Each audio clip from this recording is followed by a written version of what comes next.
Olá, meus caros, bom dia, bem-vindos aqui de volta ao nosso canal. A gente vai dar continuidade aqui aos nossos estudos. Na última aula a gente parou quando falávamos então do crescimento demográfico dentro dessas comunidades gentílicas e da separação desses gêneros. A gente parou aí em dois esqueminhas, desculpa, aquele esqueminha está mais lá para frente também.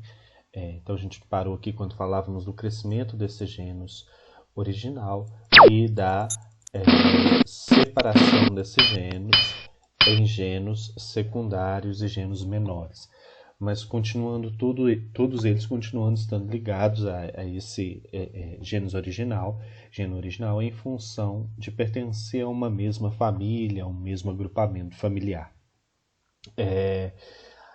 Dando continuidade, então, a gente tem que entender um pouquinho a respeito das consequências desse desmembramento.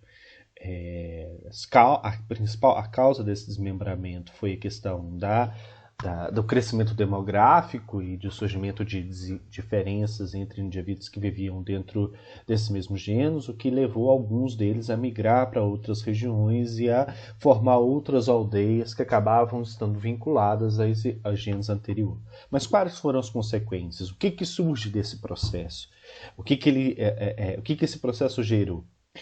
Primeira consequência é a divisão em unidades menores. Então, a gente passa a ter gêneros menores, mas gêneros menores que estão interligados entre si. E em algum momento eles se unem em prol da defesa, em prol de se defender contra uma possível ameaça externa. Então, embora estivessem separados, havia alguns princípios de união entre esses gêneros, relacionada a essa identidade familiar comum, relacionado também a uma estratégia de se defender de possíveis ameaças externas. Há o rompimento de laços familiares. Então essa primeira família ela se subdivide, mas ela não deixa de existir, então vai haver sempre essa ancestralidade em comum. E aqui as consequências que são para a gente mais importantes nesse momento, para a gente começar a entender a questão do surgimento das classes sociais dentro desse mundo helênico. A primeira consequência mais importante é a ideia de que a distribuição de terras ela se torna desigual. De acordo com que essa comunidade ela vai crescendo, os paterfamilias eles vão acabar estabelecendo diretrizes para a divisão de terras e tarefas que reforçam uma certa desigualdade dentro desse mundo. Aqueles indivíduos que eram os mais próximos aos paterfamilias vão cada vez mais concentrar terras boas e maiores produções e tarefas menos árduas nas suas mãos. E aqueles que são os mais distantes, aqueles que não têm uma proximidade tão grande assim com esse líder, com esse ancião, acabam recebendo terras de pior qualidade. E se tem terras de pior qualidade, não vão ter acesso a uma produção considerável e vão ser colocados nessa sociedade em uma posição secundária e geralmente se dedicando a tarefas mais árduas. Muitos desses indivíduos que estão longe do controle da proximidade com esse senhor, com esse paterfamilias, com esse líder ancião, vão dar origem às classes menos favorecidas dentro da Grécia clássica. Então essa sociedade ela se torna desigual e cada vez mais ela vai se ficando fragmentada em pequenos grupos. O grupo de uma elite, o grupo de grupos que tinham acesso ainda que minimamente à terra e grupos que não vão ter acesso a terra nenhuma. Então é uma sociedade desigual e fragmentada. Fragmentada tanto internamente, ou seja, em cada aldeia você tem essa diferença social muito bem estabelecida, mas fragmentada também do ponto de vista geográfico, uma vez que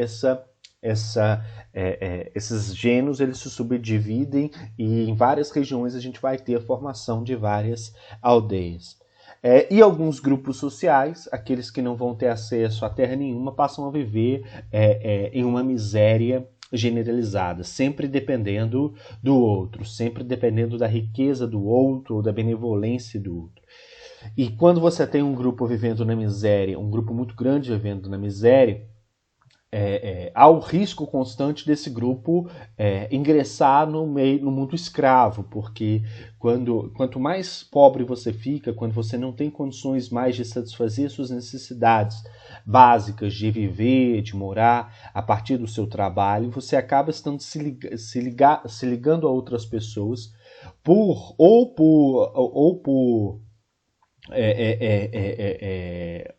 por benevolência da outra pessoa, ou que era muito mais comum nesse mundo helênico, por endividamento. Então, muitas dessas pessoas que não tinham acesso a terras boas ou não tinham acesso a terra nenhuma, acabavam tendo que se endividar, contrair dívidas com os donos de terras melhores, que eram os filhos dos paterfamilias. E como não conseguiam pagar suas dívidas, aos poucos vão engrossando o caldo da mão de obra escrava dessas pessoas, porque acabam se tornando escravos. Ou se tornam escravos por dívida, ou quando tinham filhos e para poder satisfazer suas necessidades, vendiam seus filhos como escravos para outras pessoas, para poder conseguir ter acesso a um alimento, para poder conseguir quitar uma dívida que possuíam. Então, quanto mais pobre um homem fica dentro da Grécia Antiga, mais próximo à escravidão ele vai estar, porque escravidão por dívida era algo, era uma característica forte dessa sociedade, desde dessas primeiras sociedades aldeãs que surgem. Então, com a reorganização desses gêneros, com o crescimento demográfico desses gêneros, a gente tem uma nova divisão social dentro dessas aldeias. E aqui a gente está falando basicamente daqueles indivíduos que são livres dentro dessas aldeias, ou seja, que não são escravos.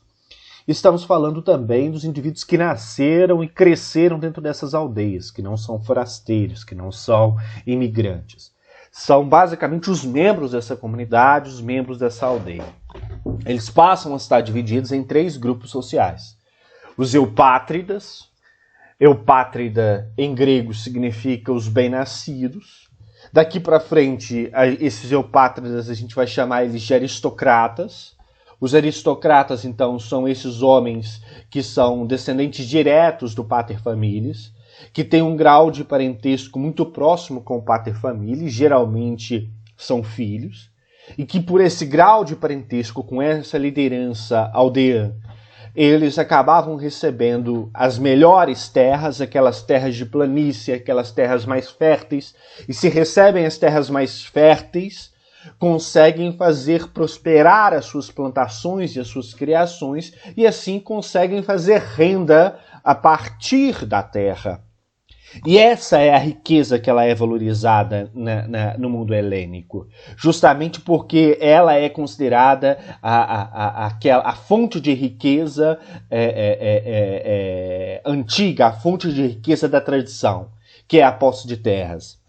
E esses aristocratas vão afirmar isso a todo tempo, que a riqueza que vale é a riqueza que vem da terra. Não é em si a posse de terras, mas é o fato de você herdar essa terra da sua família, dessa terra está presente dentro da tradição, e de você fazer essa terra prosperar, ela gerar riqueza, gerar fruto, gerar essa riqueza que eu estou falando é alimento, gerar alimento, gerar víveres. Então é esse o tipo de riqueza que é a riqueza valorizada no mundo helênico. É daí que vem o preconceito dos helênicos para com o comércio na Grécia clássica. Geralmente os comerciantes nesse mundo helênico, eles não vão ser vistos com bons olhos por esses aristocratas. Porque a riqueza do comerciante não advém dessa tradição, não advém dessa posse de terras que veio da família. Mas a riqueza do comerciante ela advém de uma atividade vista como uma atividade imoral, que é a atividade de comprar e vender. Ela não está baseada na tradição. Então, por mais que o comerciante adquira terra, compre terra e faça prosperar aquela terra, a origem da terra do comerciante é o comércio, porque o dinheiro que foi utilizado para comprar essa terra é o dinheiro que vem do comércio. comércio. Ele não herdou essa terra de uma família, ele não vem dessa longa tradição que os aristocratas vêm por serem filhos desses eupátridas, por serem filhos desses paterfamilias, por terem esse parentesco com essa ancestralidade desses líderes anciãos.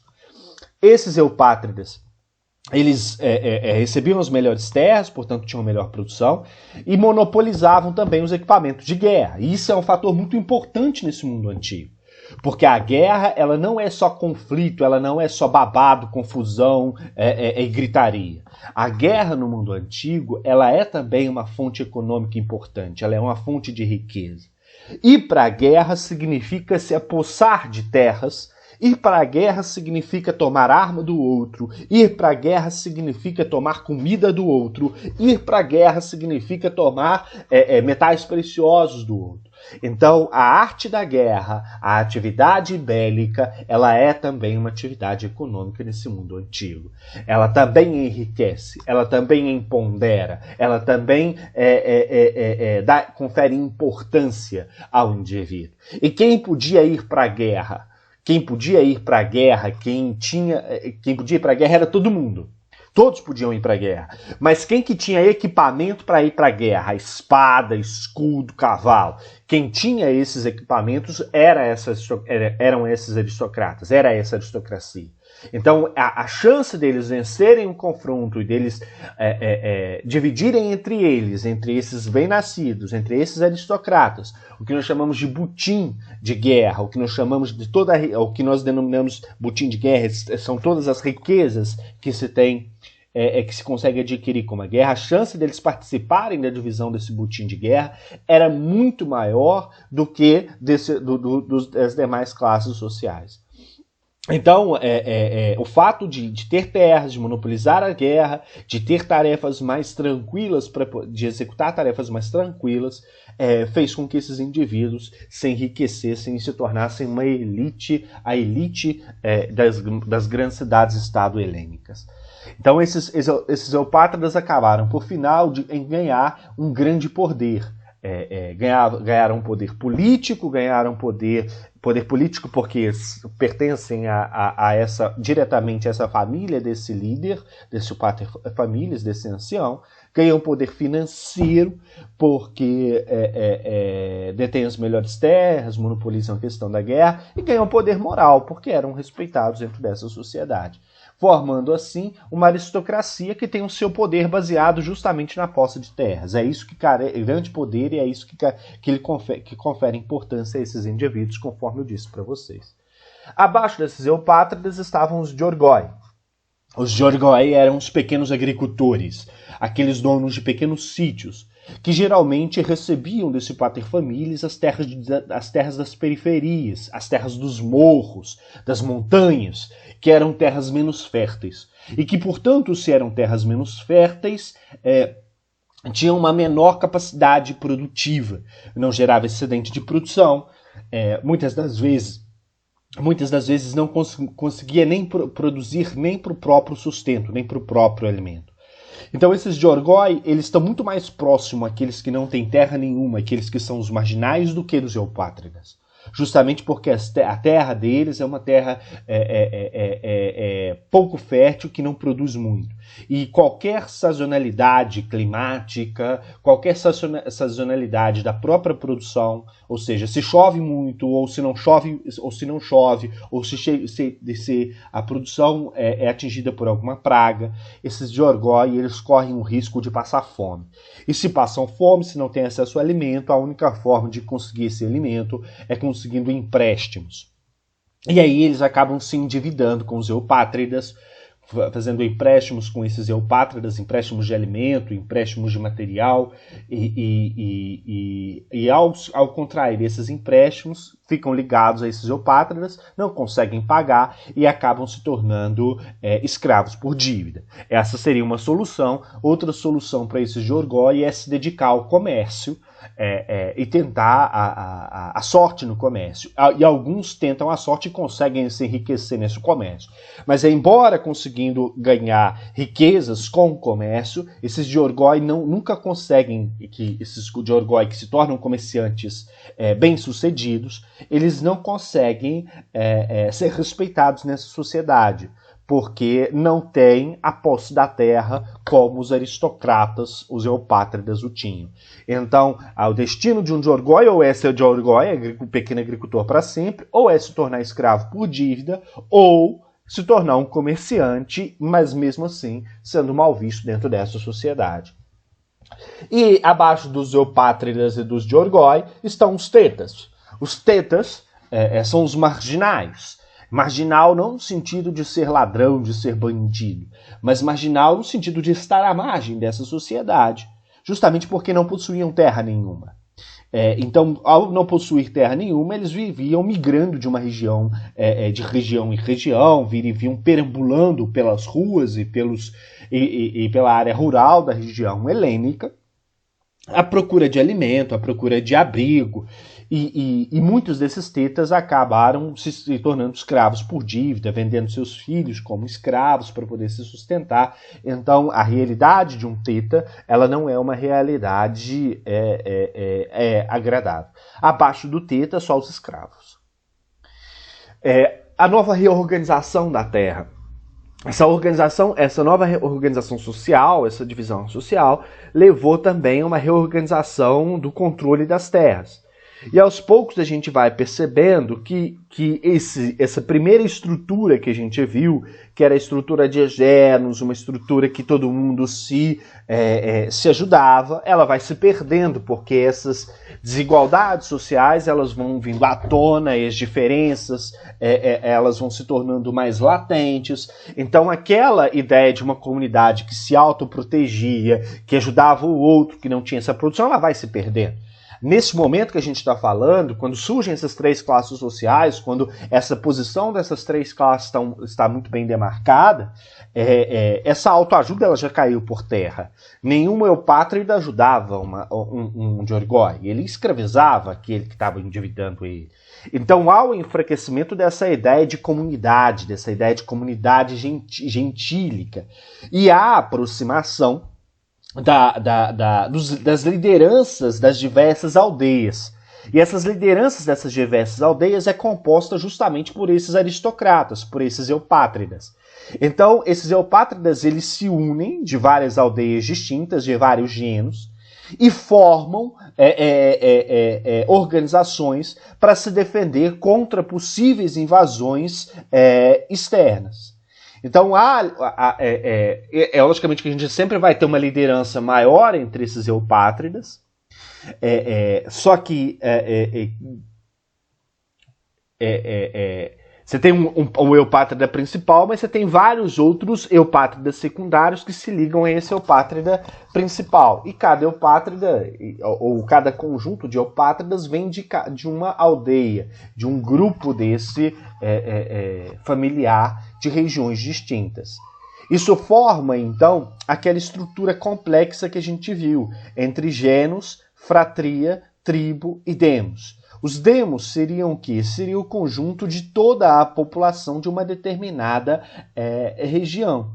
Então, em suma, os genos seriam as pequenas unidades de produção, que são divididas por famílias, por tradições familiares. Só que esses genos eles foram crescendo. E justamente pelo crescimento daquele gênus original, a gente teve a formação das fratrias e das tribos, que eram unidades maiores, em que a gente tem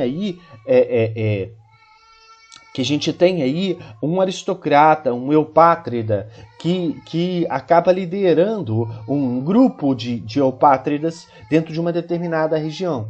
Então as fratrias seriam um conjunto de genos, que é comandada por um eupátrida.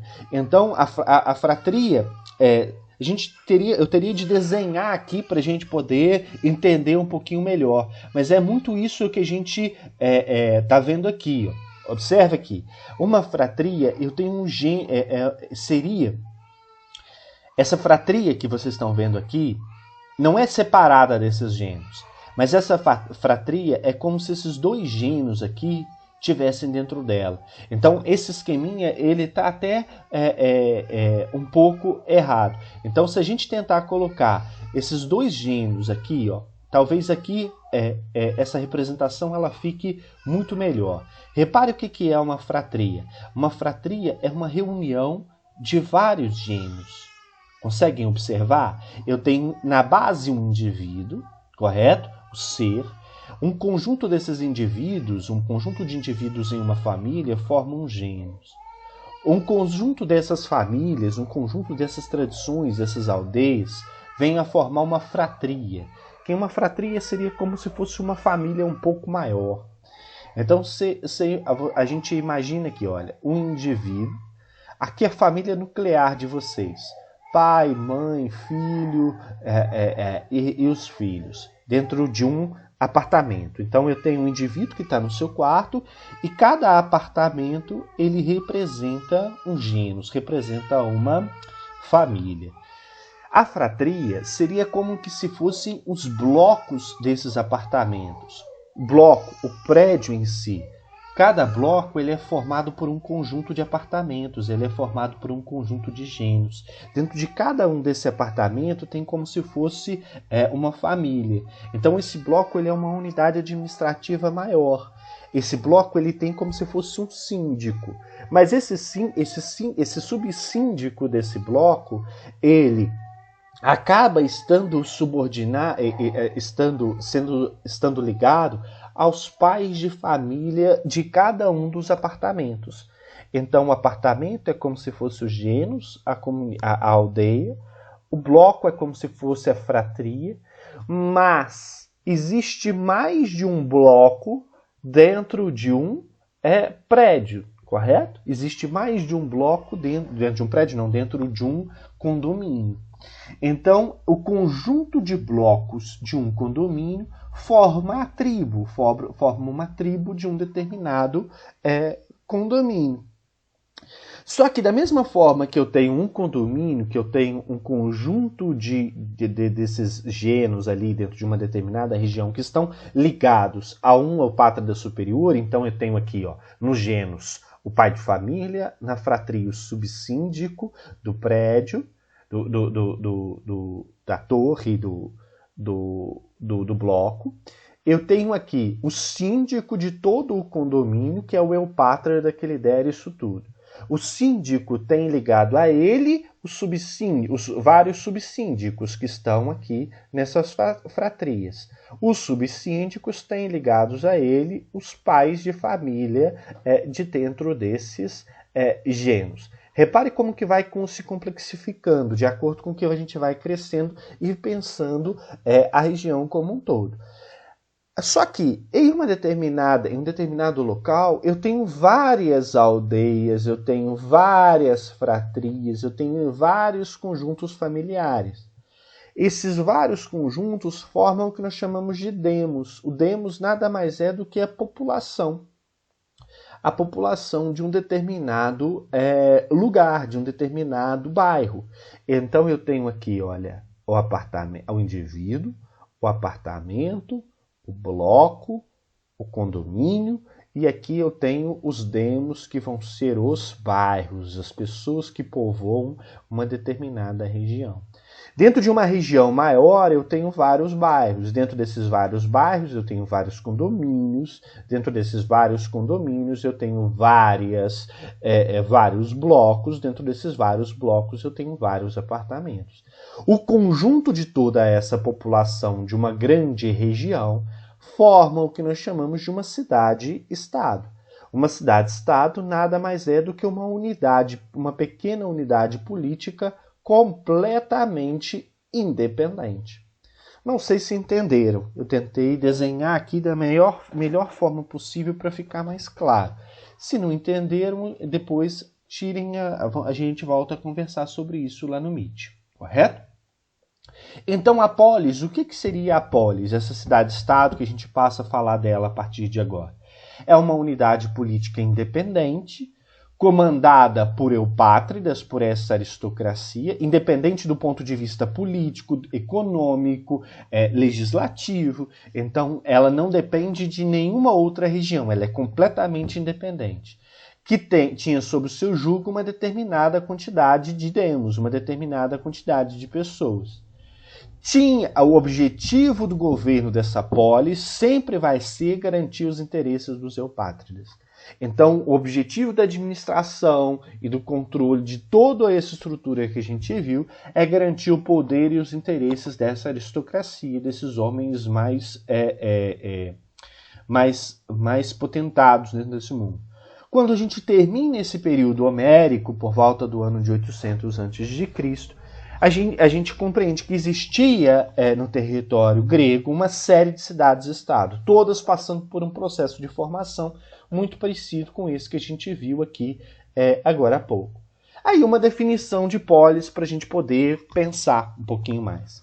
O Pedro Paulo Funari ele afirma que polis é um pequeno estado, um pequeno país soberano, que compreende uma cidade e o campo ao seu redor. Então não é só a área urbana, o campo também está contido dentro dessa cidade-estado. E, eventualmente, alguns povoados urbanos secundários. A cidade se define, de fato, pelo povo, por aquilo que a gente estudou ali atrás, por essas aldeias, por essas tradições comuns. O povo na Grécia é chamado de demos, que uma cidade, então, se define pelo povo que a compõe. Uma coletividade de indivíduos submetidos aos mesmos costumes fundamentais e unidos por um culto comum pelas mesmas divindades protetoras.